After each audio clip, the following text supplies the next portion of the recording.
신앙 고백 드리겠습니다.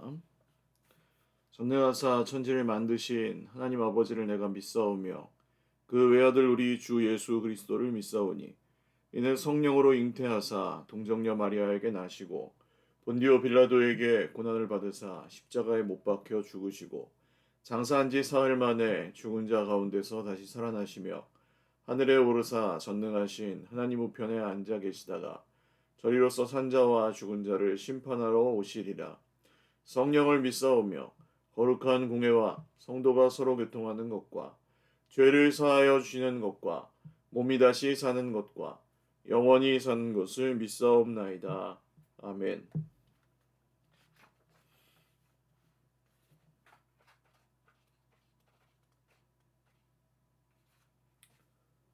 찬송가 359장 찬송 드리겠습니다. 359장입니다.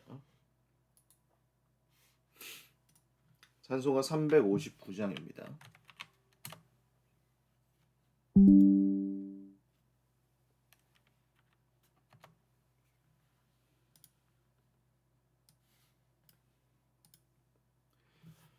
천성을 향해 가는 성도들아 앞길의 장애를 두려워 말라. 성령이 너를 인도하시리니 왜 지체를 하고 있느냐. 앞으로 천성을 향해 나가세. 천성문만 바라고 나가세. 모든 천사 너희를 영접하러 문 앞에 기다려 서 있네. 너 가는 길을 누가 비웃거든 확실한 증거를 보여주어라. 성령이 친히 감하여 주사 그들도 참 길을 찾으리. 앞으로 천성을 향해 나가세. 천성문만 바라고 나가세. 모든 천사 너희를 영접하러 문 앞에 기다려 서 있네. 너 가는 길을 모두 가기 전에 내 손에 든 검을 꽂지 말아라. 저마귀 흉계 모두 깨뜨리고 끝까지 잘 싸워 이겨라. 앞으로 천성을 향해 나가세. 천성문만 바라고 나가세. 모든 천사 너희를 영접하러 문 앞에 기다려 서 있네. 아멘. 하나님 말씀 민수기 26장 1절에서 51절 말씀입니다. 민수기 26장 1절에서 51절 말씀입니다.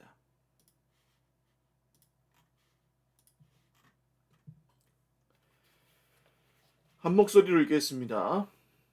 연병 후에 여호와께서 모세와 제사장 아론의 아들 엘르아살에게 말씀하여 이르시되 이스라엘 자손의 온 회중의 총 수를 그들의 조상의 가문을 따라 조사하되 이스라엘 중에 20세 이상으로 능히 전쟁에 나갈 만한 모든 자를 계수하라 하시니 모세와 제사장 엘르아살이 여리고 맞은편 요단가 모압 평지에서 그들에게 전하여 이르되 여호와께서 애굽 땅에서 나온 모세와 이스라엘 자손에게 명령하신 대로 너희는 20세 이상 된 자를 계수하라 하니라. 이스라엘 장자는 르우벤이라. 르우벤 자손은 한옥에게서 난 한옥 종족과 발루에게서 난 발루 종족과 헤스론에게서 난 헤스론 종족과 갈미에게서 난 갈미 종족이니 이는 르우벤 종족들이라. 계수된 자가 43,730명이었더라. 발루의 아들은 엘리압이요 엘리압의 아들은 느무엘과 다단과 아비람이라. 이 다단과 아비람은 회중 가운데서 부름을 받은 자들이니 고라의 무리에 들어가서 모세와 아론을 거슬러 여호와께 반역할 때에 땅이 그 입을 벌려서 그 무리와 고라를 삼킴에 그들이 죽었고 당시에 불이 250명을 삼켜 징표가 되게 하였으나 고라의 아들들은 죽지 아니하였더라. 시므온 자손의 종족들은 이러하니 느무엘에게서 난 느무엘 종족과 야민에게서 난 야민 종족과 야긴에게서 난 야긴 종족과 세라에게서 난 세라 종족과 사울에게서 난 사울 종족이라. 이는 시므온의 종족들이니 계수된 자가 22,200명이었더라.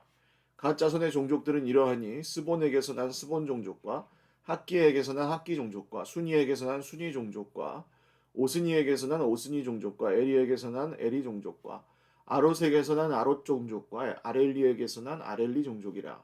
이는 가짜손의 종족들이니 계수된 자가 4만 500명이었더라. 유다의 아들들은 에르와 오난이라. 이 에르와 오난은 가나안 땅에서 죽었고 유다 자손의 종족들은 이러하니 셀라에게서 난 셀라 종족과 베르스에게서 난 베르스 종족과 세라에게서 난 세라 종족이며 또 베레스 자손은 이러하니 헤스론에게서 난 헤스론 종족과 하물에게서 난 하물 종족이라. 이는 유다 종족들이니 계수된 자가 7만 6,500명이었더라. 이사갈 자손의 종족들은 이러하니 돌라에게서 난 돌라 종족과 부하에게서 난 분이 종족과 야숲에게서 난 야숲 종족과 시므론에게서 난 시므론 종족이라. 이는 이사갈 종족들이니 계수된 자가 6만 4,300명이었더라. 스불론 자손의 종족들은 이러하니 세렛에게서 난 세렛 종족과 엘론에게서 난 엘롯 종족과 얄르엘에게서 난 얄르엘 종족이라. 이는 스불론 종족들이니 계수된 자가 6만 500명이었더라. 요셉의 아들들의 종족들은 므낫세와 에브라임며 므낫세의 자손 중 마길에게서 난 자손은 마길 종족이라. 마길이 길르앗을 낳았고 길르앗에게서 난 자손은 길르앗 종족이라. 길르앗 자손은 이러하니 이에셀에게서 난 이에셀 종족과 헬렉에게서 난 헬렉 종족과 아스리엘에게서 난 아스리엘 종족과 세겜에서 난 세겜 종족과 스미다에게서 난 스미다 종족과 헤벨에게서 난 헤벨 종족이며 헤벨의 아들 슬로보핫은 아들이 없고 딸뿐이라. 그 딸의 이름은 말라와 노아와 호글라와 밀가와 디르사니. 이는 므낫세의 종족들이라. 계수된 자가 52,700명이었더라. 에브라임 자손의 종족들은 이러하니 수델라에게서 난 수델라 종족과 베겔에게서 난 베겔 종족과 다한에게서 난 다한 종족이며 수델라 자손은 이러하니 에란에게서 난 에란 종족이라. 이는 에브라임 자손의 종족들이니 계수된 자가 32,500명이라. 이상은 그 종족을 따른 요셉 자손이었더라. 베냐민 자손의 종족들은 이러하니 벨라에게서 난 벨라 종족과 아스벨에게서 난 아스벨 종족과 아이람에게서 난 아이람 종족과 스부밤에게서 난 스부밤 종족과 후밤에게서 난 후밤 종족이며 벨라의 아들들은 아룻과 나아만이라. 아룻에게서 난 아룻 종족과 나아만에게서 나아만 종족이 났으니 이는 그들의 종족을 따른 베냐민 자손이라. 계수된 자가 45,600명이었더라. 단 자손의 종족들은 이러하니라. 수함에게서 수함 종족이 났으니 이는 그들의 종족을 따른 단 종족들이라. 수함 모든 종족에 계수된 자가 6만 4,400명이었더라. 아셀 자손의 종족들은 이러하니 임나에게서 난 임나 종족과 이스위에게서 난 이스위 종족과 브리아에게서 난 브리아 종족이며 브리아의 자손 중 헤벨에게서 난 헤벨 종족과 말기엘에게서 난 말기엘 종족이며 아셀의 딸의 이름은 세라라. 이는 아셀 자손의 종족들이니 계수된 자가 5만 3,400명이었더라. 납달리 자손은 그들의 종족대로 이러하니 아셀에게서 난 야셀 종족과 구니에게서 난 구니 종족과 예셀에게서 난 예셀 종족과 실렘에게서 난 실렘 종족이라. 이는 그들의 종족을 따른 납달리 종족들이니 계수된 자가 4만 5,400명이었더라. 이스라엘 자손의 계수된 자가 60만 1,730명이었더라. 여호와께서 모세에게 말씀하여 이르시되 이 명수대로 땅을 나누어 주어 기업을 삼게 하라. 51절까지군요. 아멘. 기도드리겠습니다. 살아계신 하나님 아버지 감사합니다. 오늘도 주님 앞에 예배하며 하루를 시작합니다. 우리의 예배를 받아주시고 우리의 삶 가운데 우리 하나님께서 주인 되어 주시어서 하나님이 살아계신 것과 자기를 찾는 이들에게 상 주시는 분이심을 믿고 주님 보좌 앞에 기쁨으로 나아가 예배하도록 주님 우리 모두에게 은혜 베풀어 주시옵소서. 드리는 예배 가운데 하나님만 홀로 영광 받으시고 또 우리에게 주님의 말씀을 들려주시기를 원합니다. 하나님, 우리의 인생이 광야 같지만 그 광야 같은 인생 가운데 주님의 말씀으로 사는 줄을 믿사오니 사람이 떡으로만 사는 것 아니요 하나님의 말씀으로 사는 것이라고 마귀의 시험을 이기셨던 예수님의 담대한 평안을 우리에게 동일하게 허락하여 주시고 오늘도 주의 백성들이 하루를 잘 이겨내며 또 견디며 승리하며 평안 가운데 살게 하옵소서. 감사하옵고 예수님의 이름으로 기도 올리옵나이다. 아멘. 할렐루야. 네, 오늘도 하나님의 은혜와 평강으로 풍성한 하루 되시기를 바랍니다. 민수기 성경은 뜻이 사람 수입니다. 민수.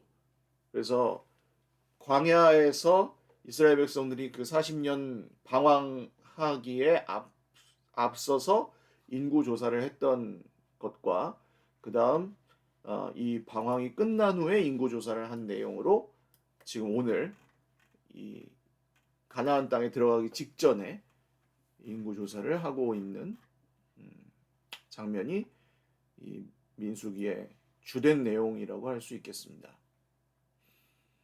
그래서 이 사실 각 지파의 아들들이 어떻게 되는지 뭐 이런 것들을 그냥 쭉 나열해 놓은 말씀이기 때문에 이런 말씀에서는 그렇게 묵상하시기에 적합하진 않죠. 하나님의 뜻이라든지 하나님의 뭐 말씀하시는 뭐 그런 직접적인 내용들은 거의 없기 때문에 묵상하시기는 좀 어려우실 수도 있는데요.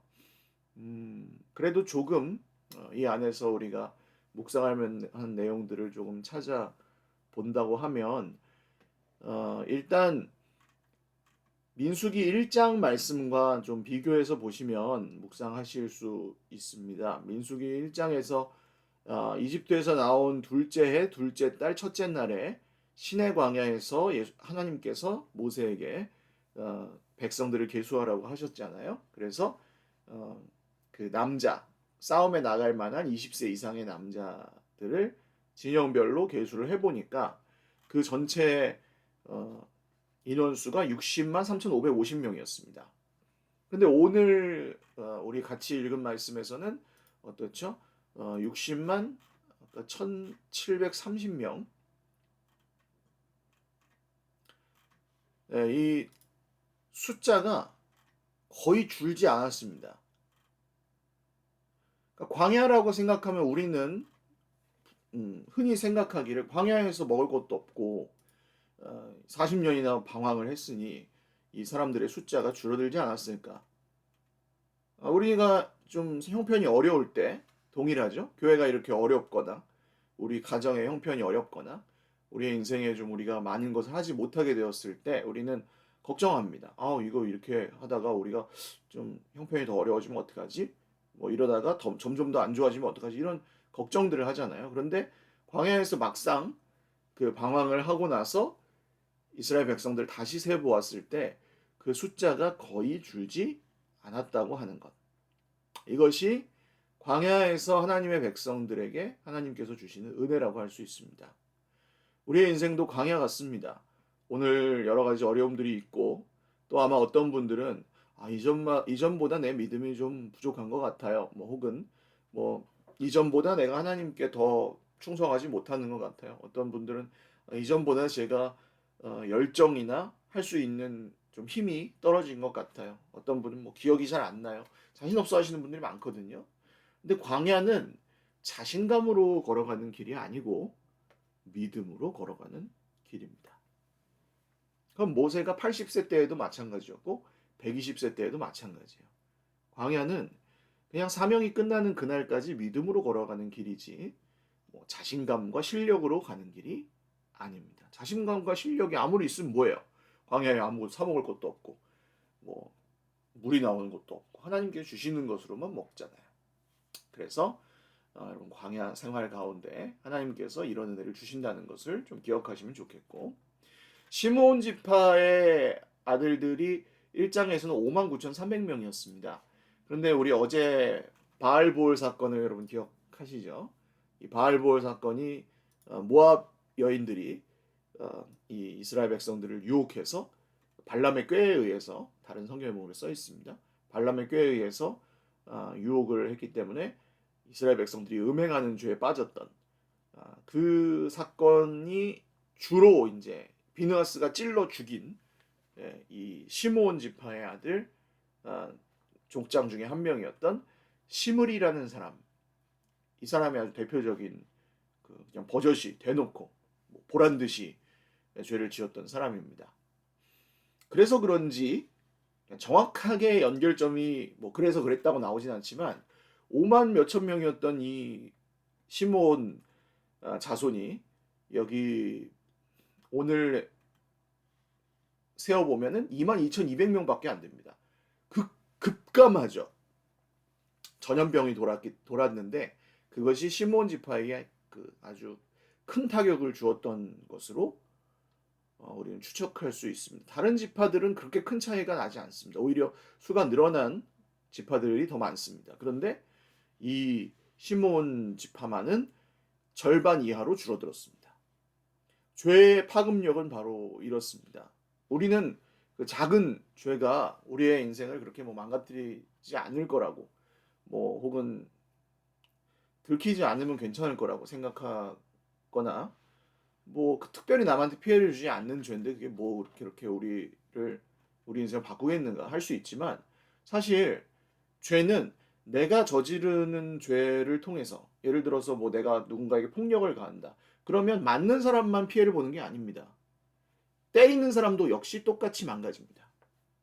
말도 마찬가지입니다. 내가 분노의 말, 찌르는 말, 탓하는 말, 사나운 말, 이런 걸 쏟아내면요, 그 사람만 상처받는 게 아니에요. 나도 똑같이 계속해서 그것이 커집니다. 그러니까 죄는 어쨌든 사람을 망가뜨리게 되어 있습니다. 사람을 잔인하게 만들고 다른 사람만 괴롭히는 것이 아니라 자기 자신도 결국은 파멸에 이르게 한다는 것이죠. 그래서 우리는 말과 행동과 생각과 모든 면에서 하나님께서 주시는 하나님의 길을 배워가는 것이 우리의 광야 같은 인생의 숙제와 같은 것이죠. 그래서 믿음으로 살아가는 그 삶이 어떤 삶인지, 믿음으로 말하는 것은 어떤 말인지, 이런 것들을 우리가 광야 생활 가운데 꼭 기억해야 될 것입니다. 또 한 가지 보실 말씀은 이 고라 자손들에 대한 얘기가 나왔어요. 이 다단과 아비람이라는 이 사람들이 거기 9절에 나오죠. 9절 말씀에 르우벤 종족 설명하다가, 그러니까 이 고라와 함께 이제 한 패가 되어서 모세에게 반란을 일으켰던 사람들이 다단과 아비람입니다. 근데 이 사람들이 같이 하나님께 반역을 했고, 땅이 그 입을 벌려서 삼켰고, 또 불이 250명을 태우는 그런 일이 있었다고 여기 나오죠. 그런데 11절을 보십시오. 고라의 아들들은 죽지 아니하였더라. 고라의 아들들은 죽지 않았습니다. 이것은 두 가지 의미가 있는데요. 하나는 하나님께서 자식들에게 그 죄를 대물림하지 않으신다는 것을 의미합니다. 우리는 가문에 흐르는 저주 이런 얘기도 듣고 살다 보니 우리 집안이 이렇기 때문에 나도 그렇지 않을까 이런 생각도 할 수 있거든요. 영향은 있을 수 있습니다. 당연히 어린 시절의 성장 배경은 그 사람의 삶에 영향을 줄 수밖에 없지 않아요? 그런데 그것이 끊을 수 없는 저주다. 그렇지는 않습니다. 하나님께서는 저주를 대물림하지 않으시고 오히려 저주를 끊으시고 주 예수님의 이름으로 우리를 구원하시는 분이시기 때문에 가문에는 그런 하나님이 끊지 못하시는 저주 같은 건 없습니다. 그러므로 이 고라 자손들에게 죄를 묻지 않으셨다는 것은 그것을 덮어주신 하나님의 은혜를 상징하죠. 그런데 또 한편 이 고라 자손들이 그 자기들의 조상들이 지었던 죄로 인하여 얼마나 큰 부끄러움 가운데 살았을지를 우리는 생각해 보아야 합니다. 우리나라도 마찬가지죠. 우리나라 일제강점기로부터 6.25 전쟁을 지나서 그 이후에 남북이 분단되고 이렇게 근현대사를 보시면 그 가운데서 민족들 가운데 얼마나 많은 상잔이 일어나고 얼마나 많은 다툼이 일어나서 지금까지 이어지고 있지 않습니까? 이런 것들을 하지 못한다면 현재 한국 사회가 왜 이런지 사실 이해하기가 너무 어렵겠죠. 이런 역사가 있었기 때문에 지금 우리나라 사회가 이렇구나. 이렇게 좌우로 갈라져서 싸우는 것은 어느 나라에나 있는 것 같지만 우리나라는 특히 심하거든요. 그게 이제 이렇기 때문입니다. 이 전쟁이라는 역사와 분단이라는 역사, 일제강점기에서 넘어오는 그 특성, 이런 것들을 이해해야 알 수 있지 않습니까? 이스라엘 자손들의 그 역사도 그랬습니다. 고라 자손이 그 이후에 살아갔을 삶을 우리가 짐작을 해보면 그들은 한편으로는 굉장히 속죄하는 마음으로 살았을 것이고 한편으로는 굉장히 부끄러운 마음을 가지고 살았겠죠. 우리가 자녀들에게 물려줄 수 있는 것이 있다면 여러분 간절히 축복하기는 나의 믿음이 자녀들에게 어, 유산으로 물려질 수 있기를 주님의 이름으로 축원을 드립니다. 나는 물려줬는데 자녀가 받지 않았다. 뭐 어쩔 수 없죠. 그렇지만 정말 오늘 나의 믿음이 내 자녀가 본받을 만한 그런 믿음인가? 오늘 내가 믿음으로 살아가는 이 삶이 내 자녀가 보기에 정말 우리 엄마처럼 우리 아버지처럼 나도 저렇게 멋있게 하나님 믿으며 살고 싶다. 그런 삶인가? 나도 저렇게 사랑하면서 살고 싶다. 나도 저렇게 세상에 소망을 두지 않고 하나님의 선하심에 목적을 두고 살고 싶다. 그런 삶을 여러분 자녀들에게 보여주시고 물려주셔야 한다는 것이죠. 교회도 마찬가지입니다. 여러분 앞에 서서 걸어가는 여기 이제 저 종족들의 우두머리가 다 있잖아요. 그 앞에 서서 걸어가시는 분들은 뭘 물려줘야 되겠습니까? 뒤에 따라온 사람들에게 보여줘야 될 등의 모습이 무엇입니까? 섬김의 등이죠. 광야지만 그 가운데서 믿음으로 앞장서 개척해 나아가는 등이죠. 똑같이 원망하고 똑같이 불평하고 똑같이 험담하고 똑같이 뭐 하나님께서 뭐 안 주신다고 뭐 불평하고 똑같이 싸우고 그렇게 가면 안 되는 것이죠. 앞서 걸어가시는 분들이 보여줘야 할 것은 야 봐봐 내가 이렇게 오랫동안 믿었거든 그런 뭐 생색내고 과시하는 게 아니라 우리가 얼마나 하나님을 믿으면서 살아가는 것이 이 광야에서 우리에게 정말 그것이 생명인지 우리가 정말 그 믿음이 얼마나 우리를 살리는지 새롭게 하는지 변해가는 모습 변화되어가는 모습 같은 것들을 우리의 뒤를 따라온 사람들에게 보여주어야 한다는 것이죠. 감사하게도 우리 교회 공동체 많은 리더들은 그렇게 자라가고 계시고 또 뒤따라오는 분들이 그것을 보고 또 함께 섬기고 있는 모습들이 계속 드러나서 너무 감사합니다. 그럼 앞으로도 그 성숙의 길을 멈추지 마시고 하나님께서는 이 광야에서 우리를 어떻게든 하나님께서 또 원하시는 모습으로 바꾸어 가십니다. 크고 작은 여러 가지 하나님의 인도하심과 또 말씀을 통해 주시는 은혜를 통해 광야 같은 우리의 세상이지만 그 여정에서 하나님의 이런 변화와 하나님 주시는 회복과 구원을 늘 실시간으로 체험하며 걸어가는 저와 여러분 모두가 되시기를 주님의 이름으로 축원을 드립니다. 기도드리겠습니다. 하나님 아버지, 광야에서도 지켜주셔서 인구의 수가 거의 줄지 않았었던 것을 봅니다. 우리에게도 그런 은혜를 주십시오. 광야에서 시몬 자손들이 음행하고 우상 숭배에 빠졌을 때 그것이 그들을 멸망시키는 죄가 되었습니다. 주님 우리를 시험에 들게 하지 마시고 죄에 빠지지 않게 하시고 주님의 은혜 가운데 살게 하옵소서. 반역했던 무리들의 자손들을 용서하셨습니다. 주님 우리가 자녀들에게 물려주어야 할 것은 하나님의 믿음과 또 우리를 붙들고 계신 하나님의 은혜인 줄을 믿사오니 우리 육신의 자손들에게 또 우리 뒤를 따라오는 믿음의 또 자녀된 사람들에게 한 걸음 뒤에서 우리의 등이 예수님의 등처럼 보일 수 있도록 주님 은혜를 베풀어 주옵소서. 오늘도 하루를 살아가는 주님의 백성들 하루의 치열한 삶의 여정 가운데 함께 하시고 붙들어 주시고 지혜를 주시고 또 넉넉히 주님의 은혜를 채워 주시옵소서. 질병으로 고통 중에 있는 우리 형제 자매들을 기억하여 주시고 치료하여 주옵소서. 감사하옵고 예수님의 이름으로 기도 올리옵나이다. 아멘. 네, 감사합니다. 오늘도 주님 안에서 행복한 하루 되시기를 바라고요. 이번 주에도 계속 좀 리모델링 공사가 진행 중입니다. 3층 예배실 조금 더 하게 될 계획이 있고 또 교육자실도 좀 이동하고 2층 지금 원래 교육자실 공간으로 쓰던 곳은 우리 좀 대화도 하시고 차도 마시고 모임도 하실 수 있는 공간으로 좀 바꾸려고